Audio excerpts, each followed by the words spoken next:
Yo, Nick Pavastamatis here from Balance Health and Performance. Here to talk about pain.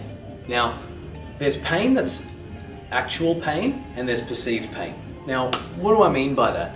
If I've just sprained an ankle and I've torn a ligament, that's pain that's elicited from a tissue. But when that's been healed and I get ongoing pain after, sometimes that's perceived pain. It's not necessarily that the ligaments are torn and that hurts. It's because there's remnants of that problem that still exists in your circuitry. Not in your head, as in you're making it up, but in your circuitry. So when it comes to fear around the pain and fear around an injury, it's important to distinguish that the difference between what is the physiological process that's occurring at the ankle versus the psychological process that's occurring at the ankle. Now, a lot of people have fear around an injured section straight after they've hurt it. So if I've just hurt my ankle and then walking, I'm going to be a little bit ginger on it. I'm going to be a bit more careful around how I use that ankle. Now, what's important is that we encourage some normalized movement and gradually normalizing movement throughout the healing process so that we can address some of that fear-based movement as well along the way. But there are some movements that you just simply should avoid. Like, for example, if I've just hurt an ankle, I'd say that the one thing that you need to avoid is stepping onto that ankle. Now, that might seem like common sense, but it's very easy to confuse the difference between building confidence with an ankle and then respecting the physiological process that's occurring at the ankle too. Now, the ankle is an obvious example, but I want to draw attention to the spine. So, come with me. If I'm going to go and do a deadlift,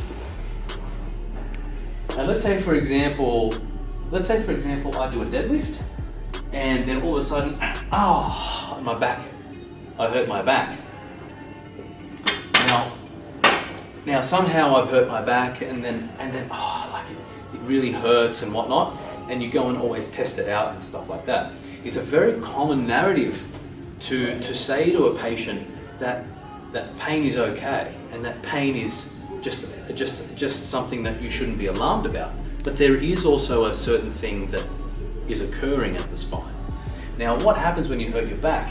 If we're going to talk about injuring a disc, for example, and I do a deadlift and it hurts me there, what I need to do is start to do some safe movement in the spine that mimics that movement that occurred, but in a safe way.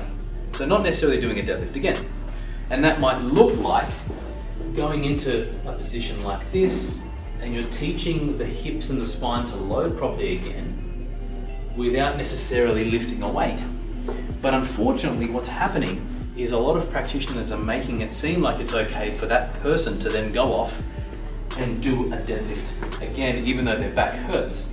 And they can feel where it hurts, and they get told to, no, just deadlift to where you're comfortable before the pain starts, and then just start to build confidence there. The problem is that might be good for someone that's got a lot of fear, but that approach is also not respecting the physiological process that's occurring at the spine, where they need a period of unloading. And doing deadlifts early on after you've hurt your back is akin to someone spraining their ankle and then doing this.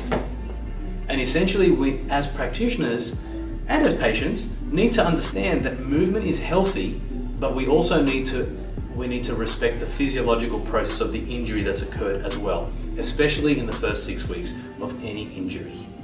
Anyway, I hope you enjoyed that. Have a great day.